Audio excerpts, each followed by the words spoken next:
दूसरा शमूएल अध्याय 15 कुल वचन 37।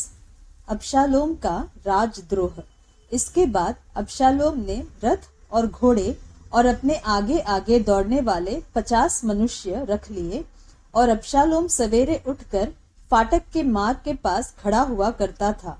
और जब जब कोई मुद्दई राजा के पास न्याय के लिए आता, तब तब अबशालोम उसको पुकार के पूछता था, तू किस नगर से आता है? और वह कहता था कि तेरा दास इस्राएल के फलाने गोत्र का है। तब अबशालोम उससे कहता था कि सुन, तेरा पक्ष तो ठीक और न्याय का है, परंतु राजा की ओर से तेरी सुनने वाला कोई नहीं है। फिर अबशालोम यह भी कहा करता था कि भला होता कि मैं इस देश में न्यायी ठहराया जाता, कि जितने मुकदमे वाले होते वे सब मेरे ही पास आते और मैं उनका न्याय चुकाता। फिर जब कोई उसे दंडवत करने को निकट आता, तब वह हाथ बढ़ाकर उसको पकड़ के चूम लेता था। और जितने इस्राएली राजा के पास अपना मुकदमा तय करने को आते, उन सबों से अबशालोम ऐसा ही व्यवहार किया करता था। इस प्रकार अबशालोम ने इस्राएली मनुष्य के मन को हर लिया। 4 वर्ष के बीतने पर अबशालोम ने राजा से कहा, मुझे हेब्रोन जाकर अपनी उस मन्नत को पूरी करने दे जो मैंने यहोवा की मानी है। तेरा दास तो जब आराम के गशूर में रहता था, तब यह कहकर यहोवा की मन्नत मानी कि यदि यहोवा मुझे सचमुच यरूशलेम को लौटा ले जाए, तो मैं यहोवा की उपासना करूंगा। राजा ने उससे कहा, कुशल क्षेम से जा। और वह चलकर हेब्रोन को गया। तब अबशालोम ने इस्राएल के समस्त गोत्रों में यह कहने के लिए भेदिए भेजे कि जब नरसिंगे का शब्द तुमको सुन पड़े, तब कहना कि अबशालोम हेब्रोन में राजा हुआ। और अबशालोम के संग 200 नेवतहारी यरूशलेम से गए। वे सीधे मन से उसका भेद बिना जाने गए। फिर जब अबशालोम का यज्ञ हुआ, तब उसने गोलीवासी अहीतोपेल को, जो दाऊद का मंत्री था, बुलवा भेजा कि वह अपने नगर गीलो से आए। और राजद्रोह की गोष्ठी ने बल पकड़ा, क्योंकि अबशालोम के पक्ष के लोग बराबर बढ़ते गए। अबशालोम दाऊद को खदेड़ देता है। तब किसी ने दाऊद के पास जाकर यह समाचार दिया कि इस्राएली मनुष्यों के मन अबशालोम की ओर हो गए हैं। तब दाऊद ने अपने सब कर्मचारियों से, जो यरूशलेम में उसके संग थे, कहा, आओ हम भाग चले, नहीं तो हम में से कोई भी अबशालोम से न बचेगा। इसलिए फुर्ती करते चले चलो, ऐसा न हो कि वह फुर्ती करके हमें आ घेरे और हमारी हानि करे और इस नगर को तलवार से मार ले। राजा के कर्मचारियों ने उससे कहा, जैसा हमारे प्रभु राजा को अच्छा जान पड़े, वैसा ही करने के लिए तेरे दास तैयार है। तब राजा निकल गया और उसके पीछे उसका समस्त घराना निकला। और राजा 10 रखेलियों को भवन की चौकसी करने के लिए छोड़ गया।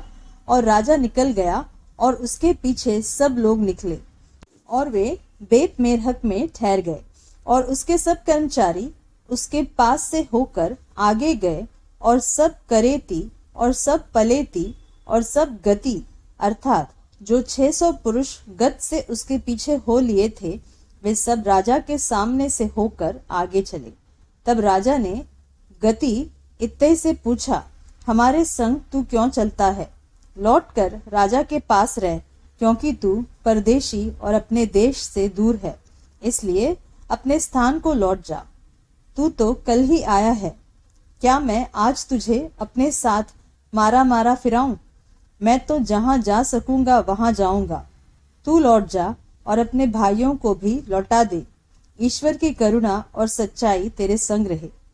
इत्तै ने राजा को उत्तर देकर कहा, यहोवा के जीवन की शपथ और मेरे प्रभु राजा के जीवन की शपथ, जिस किसी स्थान में मेरा प्रभु राजा रहेगा, चाहे मरने के लिए हो चाहे जीवित रहने के लिए, उसी स्थान में तेरा दास भी रहेगा। तब दाऊद ने इत्तै से कहा, पार चल। सो गति इत्तै अपने समस्त जनों और अपने साथ के सब बाल बच्चों समेत पार हो गया। तब रहने वाले चिल्ला चिल्ला कर रोए, और सब लोग पार हुए, और राजा भी किद्रोन नाम नाले के पार हुआ। और सब लोग नाले के पार जंगल के मार्ग की ओर पार होकर चल पड़े। तब क्या देखने में आया कि सादोक भी और उसके संग सब लेविय परमेश्वर की वाचा का संदूक उठाए हुए है, और उन्होंने परमेश्वर के संदूक को धर दिया।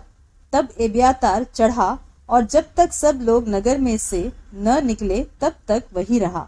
तब राजा ने सादोक से कहा, परमेश्वर के संदूक को नगर में लौटा ले जा। यदि यहोवा के अनुग्रह की दृष्टि मुझ पर हो तो वह मुझे लौटा कर उसको और अपने वास स्थान को भी दिखाएगा। परंतु यदि वह मुझसे ऐसा कहे कि मैं तुझसे प्रसन्न नहीं, तो भी मैं हाजिर हूँ। जैसा उसको भाए वैसा ही वह मेरे साथ बर्ताव करे। फिर राजा ने सादोक याजक से कहा, क्या तू दर्शी नहीं है? सो कुशल क्षेम से नगर में लौट जा, और तेरा पुत्र अहीमास और एब्यातार का पुत्र योनातान दोनों तुम्हारे संग लौटे। सुनो, मैं जंगल के घाट के पास तब तक ठहरा रहूंगा जब तक तुम लोगों से मुझे हाल का समाचार न मिले। तब सादोक और एब्यातार ने परमेश्वर के संदूक को यरूशलेम में लौटा दिया, और आप वही रहे। तब दाऊद जलपाइयों के पहाड़ की चढ़ाई पर सिर ढापे नंगे पांव रोता हुआ चढ़ने लगा, और जितने लोग उसके संग थे वे भी सिर ढापे रोते हुए चढ़ गए। तब दाऊद को यह समाचार मिला कि अबशालोम के संगी राजद्रोहियों के साथ अहीतोपेल है। दाऊद ने कहा, हे यहोवा, अहीतोपेल की सम्मति को मूर्खता बना दे। जब दाऊद चोटी तक पहुंचा जहां परमेश्वर को दंडवत किया करते थे, तब एरेकी हुशै अंगरखा फाड़े सिर पर मिट्टी डाले हुए उससे मिलने को आया। दाऊद ने उससे कहा, यदि तू मेरे संग आगे जाए तब तो मेरे लिए भार ठहरेगा, परंतु यदि तू नगर को लौटकर अबशालोम से कहने लगे, हे राजा, मैं तेरा कर्मचारी हूँगा, जैसा मैं बहुत दिन तेरे पिता का कर्मचारी रहा वैसा ही अब तेरा रहूंगा, तो तू मेरे हित के लिए अहीतोपेल की सम्मति को निष्फल कर सकेगा। और क्या वहां तेरे संग सादोक और एब्यातार याजक न रहेंगे?